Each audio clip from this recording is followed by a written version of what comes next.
인류의 문명이 화석연료를 바탕으로 시작되었다는 걸 아시나요? 석탄을 에너지로 사용하며 일어난 산업혁명은 땅 위에 공장을 세우고 길 위에 자동차를 달리게 했죠. 하지만 땅속에 매장된 화석연료는 고갈되기 시작했고 석탄과 석유가 배출한 이산화탄소는 지구온난화를 만들었고 자연과 환경을 무너뜨리기 시작했습니다. 환경 파괴와 에너지 고갈.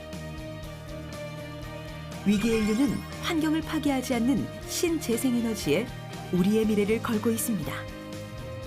자연 속에 존재하는 요소들, 바람, 태양, 물 같은 것에서 말이죠.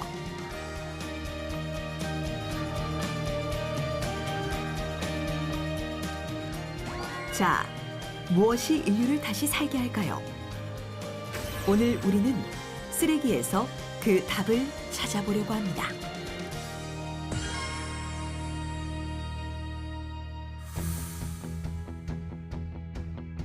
보기만 해도 기분 화사해지는 저 분홍색 건물. 도대체 뭘 하는 곳인지 여러분은 짐작이 가시나요? 일일 300톤의 생활 폐기물을 소각 처리할 수 있는 시설입니다. 그 과정에서 발생되는 열을 이용하여 연간 약 30억 원의 수익을 올리고 있는 시설입니다. 저 연기는 쓰레기를 태울 때 나는 연기였네요. 그런데 1년에 30억? 쓰레기가 정말 금값인데요.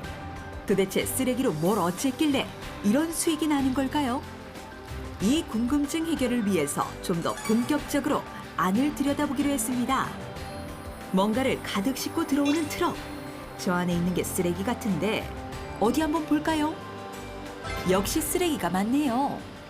경기도 광명시와 서울시 구로구에 생활 폐기물을 연간 약 8만 4천 톤 반입받아서 소각 처리하고 있으며 그 과정에서 발생되는 열을 이용하여 지역 난방 회사에 온수를 공급함으로써 연간 약 30억 원의 수익을 올리고 있는 시설입니다.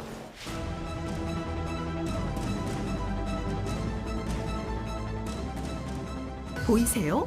한 곳에 모여있는 어마어마한 쓰레기들. 경기도 광명과 구로구에서만 하루에 발생한 쓰레기 양이 저 정도라니 전국으로 치면 얼마나 많은 쓰레기가 매일매일 나오는지 상상만 해도 아찔한데요. 자원회수 시설 안에 모인 쓰레기들은 이렇게 소각로와 연결된 설비 안으로 들어가게 됩니다.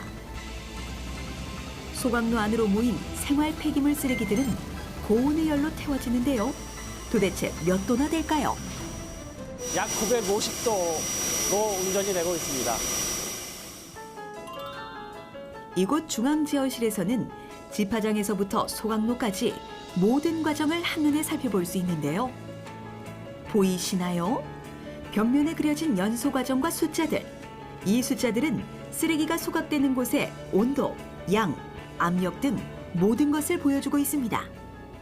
지역 난방 회사에서 약 53도의 온도로 저희한테 보내주게 되면 저희가 열을 이용해서 110도까지 온도를 올리게 됩니다. 이 온도를 지역 난방 회사에 공급하면 판매되는 열 공급 금액 규모는 연간 약 30억 규모가 되겠습니다. 광명시 자원회수 시설에 모여 처리되는 생활 폐기물 쓰레기들. 이 쓰레기들이 950에 달하는 고온의 열로 소각되면서 발생하는 열은 그냥 버리지 않고 지역 난방 공사를 통해 주변 5천여 가구가 넘는 아파트와 주택 등에 공급하게 되는데요. 이때 발생한 열을 판매해 수익을 올리게 되는 거죠. 쓰레기도 없애고 에너지도 챙겼으니 그야말로 일석이조 아닌가요? 이곳은 아름다운 바다와 바람이 매력적인 곳. 어딘지 아시겠어요?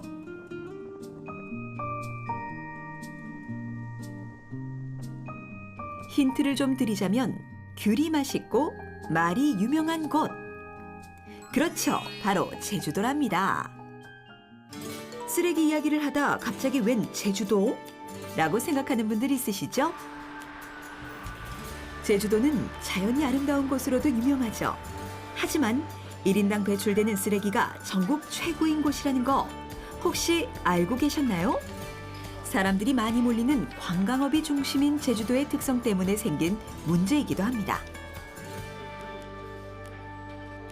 그 중에 특히 음식물 쓰레기가 심각하죠.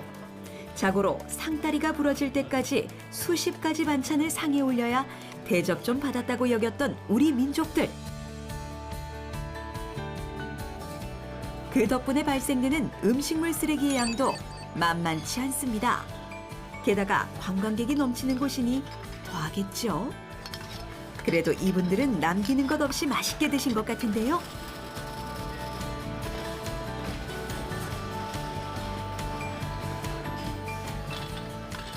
이 큰 식당에서 버려지는 음식물 쓰레기의 양 꽤 될 것 같은데요. 기숙일 때는 약 한 200~300kg 정도 나오게 되고요. 성수 경우에는 한 600에서 한 780 정도 나옵니다. 실제로 버려지는 쓰레기들 중 음식물 쓰레기의 양이 다른 종류의 쓰레기보다 많은 양을 차지합니다. 한국의 경우 하루에 배출되는 음식물 쓰레기의 양이 전국적으로 약 1만 4천 톤, 처리 비용만 치자면 매해 약 8천억 원이 소요된다고 하죠. 우리가 조금 더 노력해서 이 음식물 쓰레기를 20%만 줄여도 연탄 1억 8,600만 장에 이르는 에너지를 절약할 수 있을 정도라고 하니 음식물 쓰레기가 가져오는 환경 파괴며 비용 문제가 정말 심각하다는 걸 알 수 있습니다. 이렇게 심각한 음식물 쓰레기 문제를 해결할 수 있는 방법을 이곳에서 찾아보려고 합니다. 이곳 음식점에는 좀 특별한 기계가 설치되어 있는데요. 음식물 쓰레기를 이 기계 안에 넣으면 악취나는 쓰레기들이 완전 새로운 모습으로 변한다고 합니다. 봉지채로도 음식물 쓰레기를 버릴 수 있다는데요. 플라즈마 토치라는 고온의 토치, 1000도에서 1500도를 발생시키는 고온의 토치로 공기가 없는 상태에서 열 분해를 시킵니다. 진공 상태에서 이온과 전자가 화염처럼 분사되어 내용물을 때리면 복잡한 구조를 가진 고분자 유기물들이 단원자로 바뀌며 분해가 되는 원리인 겁니다. 한마디로 고온의 플라즈마가 쓰레기의 성질 자체를 바꿔버리는 거죠. 이런 과정을 거치게 되면 악취나는 음식물 쓰레기는 냄새 없는 탄화물, 즉 수치로 바뀌어 배출되는데 심지어 그 무게까지 원래보다 98% 이상 줄어든다고 합니다. 제가 생각할 때는 에너지 생산이 없는 우리나라의 경우 이런 잠재적인 에너지원을 다양한 에너지와 방법을 통해서 활용하는 정책이 필요하다고 생각됩니다. 1kg당 발열량이 5,300kcal가 넘습니다. 무연탄이 1kg당 발열량이 4,800kcal입니다. 남은 걸로 또 이렇게 좋게 이렇게 만들어서 뭐 재활용하는 거니까 어떻게 보면 그건 좋다고 생각합니다. 취지는 좋은데 이제 좀 활용이 좀 많이 됐으면 좋겠어요. 전체적으로 좀 한 군데에서만 하는 게 아니라 이런 취지로 음식물로 하는 거면 좀 여러 군데 음식점에서 이게 지정이 돼서 좀 시범적으로 많이 좀 생겨야 사람들도 많이 하지 않을까 생각을 합니다. 태양광을 통해서 광합성을 하는 유기물, 그리고 유기물을 소비하면서 생성되는 바이오매스 에너지를 뜻하는데요. 살아있는 유기체나 동물의 배설물, 대사활동에서 나오는 부산물을 모두 연료화할 수 있는 것이 특징이죠. 우리가 흔히 생각하는 쓰레기도 직접 또는 변환해서 연료화할 수가 있습니다. 식물, 미생물 등을 에너지원으로 이용하는 바이오매스는 고갈될 염려가 없고 친환경적이며 물과 온도 조건만 맞는다면 지구 어느 곳에서나 얻을 수 있습니다. 해외 각국에서는 바이오에너지가 제2의 석유라고 불릴 만큼 엄청난 잠재력을 가지고 시장이 계속 커지고 있다고 합니다. 특히 미세먼지를 대비하기 위해서 바이오 연료 사용량이 점차 늘어가는 추세라고 합니다. 지금까지 쓰레기 속에서 에너지를 찾기 위해 다양한 장소를 찾아가 봤는데요. 그 속에서 우리는 좀 특별한 버스를 발견했습니다. 바로 커피 찌꺼기로 달리는 버스죠. 들어보신 적 있나요?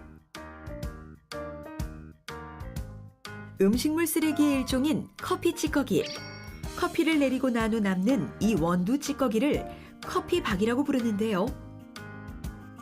일반 목재나 볏짚의 탄소 함량이 0.47인 것에 비해 커피박의 탄수 함량은 0.51로 더 높아 잘 탈 수 있는 에너지를 가지고 있는 거죠.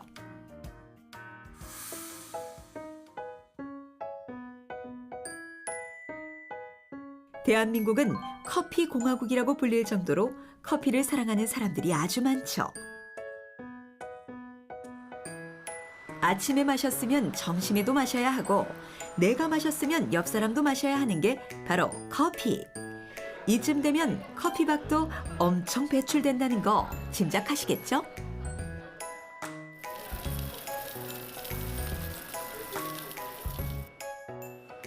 아메리카노 한 잔을 만들고 나면 16g의 커피박이 만들어집니다. 좀 더 자세하게 설명하자면 커피 원두의 99.8%가 커피박이 된다는 거죠.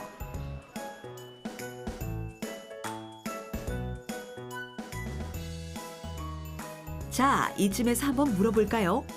여러분은 하루에 이 달콤 쌉쌀한 커피를 몇 잔이나 드시고 계십니까? 한 2잔 정도 먹는 것 같아요. 예, 2잔 정도 먹고 있습니다. 하루에 4잔 정도 마십니다. 한 5, 6잔 물 대신에 좀 마시는 것 같아요. 와우, 하루 한 잔은 기본. 심지어는 하루 6잔까지. 밤잠 못 이룰 걱정보다 어마어마한 커피박 무게에 깔릴 확률이 더 커 보이네요. 실제로 한국에서 사용되는 커피 생두와 원두의 수입량은 계속해서 늘어나 최근 5년간 수입된 양을 보면 70만 톤이 훌쩍 넘습니다. 마찬가지로 최근 5년간 발생한 커피박의 양 또한 무려 57만 톤에 이를 정도라고 하네요. 1kg의 커피박을 에너지화했을 때를 가정하면 바이오 펠릿과 바이오 에탄올이 각각 415g, 바이오 디젤 170g을 생산할 수 있을 정도라고 합니다. 그냥 버리기 정말 아까운 신재생에너지의 연료네요.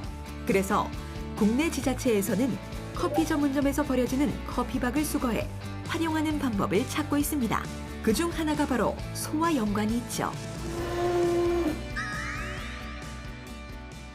그동안 커피 찌꺼기는 생활 쓰레기로 분류돼서 소각장애가 소각을 한다든가 또는 매립을 시켰는데 우리 구에서는 커피 찌꺼기를 자원재생순환법에 의거해서 충남 청양에 있는 축산 농가의 톱밥 대신 대체제로 활용을 하고 있는 겁니다. 톱밥 대신이라는 말 궁금하시죠? 축산 농가에서는 소들이 생활하는 축사 바닥에 지피나 톱밥을 깔아 분뇨와 섞이게 하고 그렇게 만들어진 친환경 퇴비를 농사에 활용하는데 커피박이 그 역할을 대신 해내고 있는 겁니다. 인터넷 기사랑 신문 기사로 서울시에서 커피 찌꺼기가 많이 나오는데 환경적으로 문제가 많이 된다. 이렇게 기사를 접하게 돼서 아, 커피 찌꺼기라는 게 있구나 이렇게 알게 됐고 이게 우리 기존의 축사에서 쓰는 수분 조절제인 뭐 왕겨라든지 톱밥 대체제로도 충분히 활용 가치가 있다. 이렇게 생각을 해서 한번 이제 활용해 볼까 생각을 하게 됐고 커피박은 그 자체가 가진 오일 성분, 단백질, 무기질을 가지고 있어 바이오매스의 함량이 높아 신재생에너지로 가치가 높으면서도 친환경 퇴비로도 유용하게 활용이 가능하다고 합니다. 처음에는 자기도 신기하니까 처음 했을 때는 향기 맡아보면서 또 고얀 녀석들 같은 경우는 먹기도 해요. 근데 이제 한번 맛보고 달달해야 되는데 쌉소름하니까 먹고 뱉는 애들도 많더라고요. 이렇게 축분과 섞여 퇴비를 만들면 축분에서 나는 냄새까지 잡을 수 있어 농가에서 아주 반기고 있다고 하네요.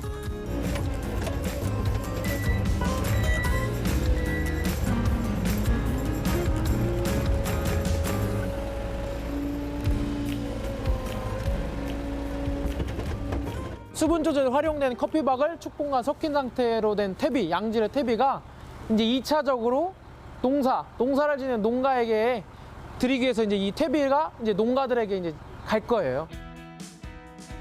전국에서 발생하는 커피박의 양은 매년 10만 톤이 훌쩍 넘는 것으로 추정되는데요. 이 어마어마한 양이 생활 폐기물과 섞여 종량제 봉투 속으로 들어가 그대로 매립되고 있었죠. 바이오매스의 재료가 되거나 친환경 퇴비로 활용되면서 종량제 봉투 비용까지 절감하게 되니 약 23억 원에 이르는 쓰레기 처리 비용까지 아끼게 되는 겁니다. 그전에는 화학비료를 썼는데 화학비료 대신 퇴비를 넣어서 한 60-70% 정도 절감이 되고 있습니다. 액수로 따지면은 우리가 한 1000여 포 정도 썼거든요. 1000포면 아이스크 1000만 원인가? 만 원씩 따지면 한 600-700만 원 정도 절감이 되죠. 커피박은 식물 성장에 필요한 성분이 풍부하고 중금속 등의 불순물이 섞여 있지 않아 수확량 증가에도 큰 도움이 된다고 합니다.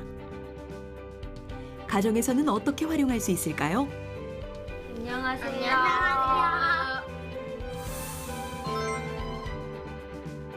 우아하게 커피 마시고 남은 커피박 그냥 버리지 마시고 화분에 양보하세요.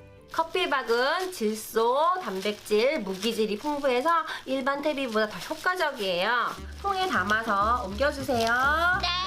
컵에 담아주세요. 네. 기존의 흙과 섞어 퇴비로 쓰면 식물 성장에 도움을 준다고 합니다.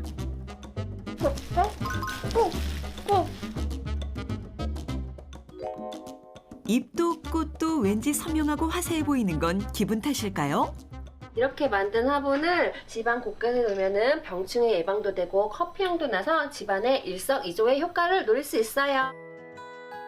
이렇게 만들어진 커피박 퇴비는 벌레를 막는 효과도 있다고 하네요. 집안 곳곳이 화사해지는 인테리어 효과는 보너스입니다.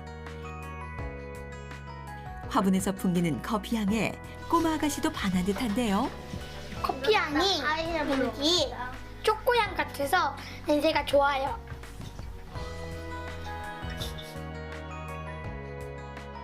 그래도 커피박이 한참 남았다면 이번에는 방향제 만들기에 도전해보시면 어떨까요? 탈취 효과가 뛰어난 커피박은 땀 냄새를 없애는 데 유용하고 음식물 쓰레기를 버리거나 휴지통에 버려도 악취 제거에 아주 좋다고 하네요. 신발장에 커피박을 넣으면 습기와 신발 냄새를 잡는 데 효과적입니다. 생활 쓰레기로 버려지기만 했던 커피박. 이젠 그저 찌꺼기라고 부르기엔 너무 아쉬운 존재가 되었네요. 팔방미인으로 재탄생한 커피박의 또 다른 활용법. 기름이 묻은 프라이팬에 살짝 뿌려준 뒤 따뜻한 물로 씻어내면 묵은 기름때가 싹 사라집니다. 커피박, 그냥 버리지 마시고 다양하게 활용해보세요. 여러분, 혹시 미래 사회를 미리 예상해서 보여줬던 이 영화 기억나세요? Back to the future. Wait a minute, what are you doing, Doc? I need fuel. 연료가 필요하다며 쓰레기통을 뒤져 연료로 만들었던 박사님의 모습이 인상 깊었는데요. 저게 말이 되나 싶을 정도의 아이디어였지만 쓰레기로 만든 바이오가스를 원료로 한 자동차들이 실제로 등장했죠. 음식물 쓰레기로 진짜 신재생에너지를 만들어내는 마법 같은 기술도 현실이 됐죠.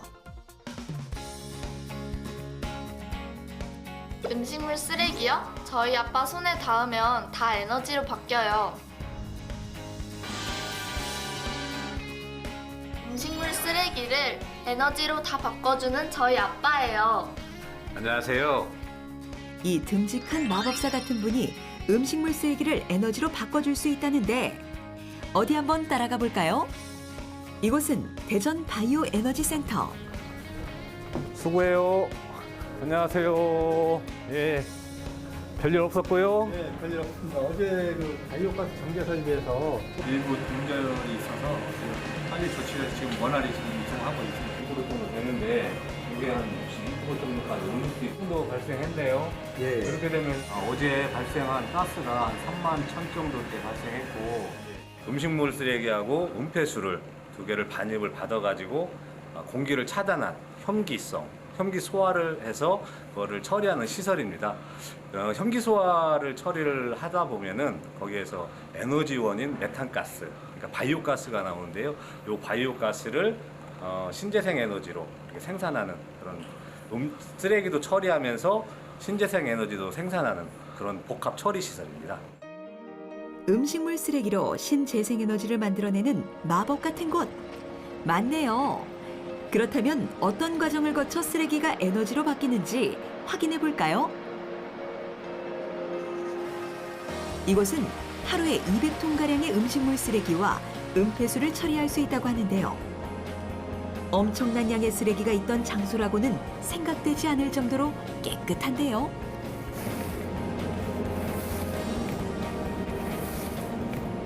음식물이 들어오는 반입장이고요. 이쪽에 보이시는 게 음식물을 저장하는 호퍼입니다. 음식물 쓰레기차가 이렇게 후진해서 들어와서 이쪽에 덤핑을 하는데 여기 보시는 바와 같이 조금 많이 흘리기도 합니다. 이런 거를 그냥 놔두면은 여기서 냄새가 계속 나고 이 악취가 좀 확산이 되기 때문에 매일매일 비로 깨끗이 쓸고 마지막에는 저희가 다시 이제 여기를 물청소를 한번 깨끗이 해가지고 이물질이라든가 좀 흘린 것을 없애서 냄새 나는 거를 좀 최소화하려고 지금 매일매일 노력을 좀 하고 있습니다.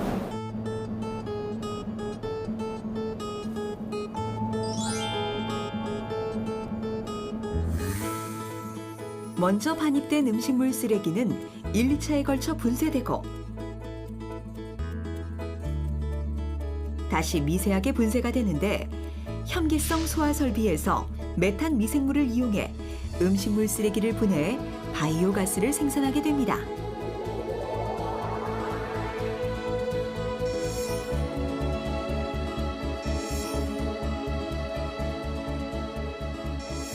이곳에서 생산된 바이오가스는 가스 저장소에 저장되어 정제 설비에서 암모니아와 탄화수소를 제거한 후 도시가스 관로를 통해 대전 열병합 발전소로 옮겨져 연료로 사용되게 됩니다. 음식물 쓰레기에서 바이오가스를 만들어 열병합 발전소로 바로 보내 연료로 사용되게 하는 신개념 에너지 발전소인 겁니다. 쓰레기에서 에너지를 만들어낸다니 에너지 고갈 시대, 인류에게 정말 마법 같은 기술이 아닐까요? 바이오 에너지 센터에서 어떻게 보면 가장 중요한 시설인데요. 전체적으로 다 중요하겠지만 여기 안에 소화조에서 미생물에 의해 음식물이 분해가 되기 때문에 여기의 시설의 처리 효율에 따라서 저희 시설이 잘 되냐 못 되냐 이게 판가름이 날 수 있는 가장 중요한 시설입니다. 여러 과정을 거쳐 생산된 97% 이상의 순도를 가진 바이오메탄. 이걸 가지고 압축 바이오가스를 생산하는 겁니다.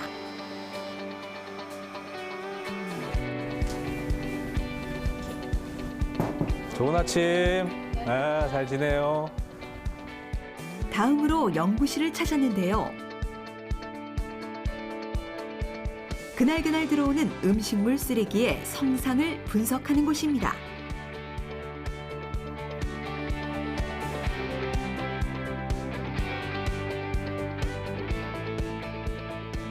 음식물하고 은폐수를 혐기 소화를 하는 거다 보니까 미생물에 의해서 모든 시스템이 좀 원활하게 처리가 되는 그런 시설입니다. 그래서 여기에서 그날 들어온 음식물과 은폐수에 대한 성상 그리고 소화조의 총 고용물이나 아니면 분해 가능한 보르타일 솔리드라든가 이런 거를 여기에서 직접적으로 분석을 하고 그리고 미생물은 pH라든가 여러 가지 조건이 좀 갖춰져야 되는데요. 그것이 제대로 이루어지는지 안 이루어지는지를 매일매일 여기서 한 10여 가지 항목을 분석을 해서 데이터 관리를 하고 있는 그런 실험실입니다. 네, 지금 저쪽으로 이렇게 생산된 바이오가스는 시민들에게 공급되고 재생산된 바이오가스를 판매해 수익을 올리기도 한다고 합니다. 쓰레기가 곧 돈이 되고 쓰레기가 에너지가 되는 영화 같은 세상이 가능해졌네요. 가정에서 버리는 음식물 쓰레기 버리시면 그냥 쓰레기입니다. 그렇지만 잘 모아서 저희 대전 바이오에너지 센터 같은 이런 시설로 들어오면 신재생 에너지인 바이오가스로 생산이 가능합니다. 이런 시설이 더욱더 많이 보급돼 가지고 신재생 에너지 그리고 환경부 정책이라든가 에너지 정책에 큰 보탬이 됐으면 하는 것이 저희 바람입니다. 음식물 쓰레기 배출량이 연간 6천만 톤에 가까운 한국. 음식물 쓰레기로 생산이 가능한 바이오매스 에너지는 쓰레기 처리 비용에 대한 부담도 줄이고 친환경적이기까지 합니다. 석유를 대신할 만한 무한한 잠재력을 가진 바이오매스 에너지가 쓰레기 더미 안에서 숨쉬고 있습니다. 눈앞의 쓰레기가 에너지가 되는 세상. 우리는 지금 쓰레기에 주목해야 하지 않을까요? 그 안에 에너지의 미래가 있으니까요.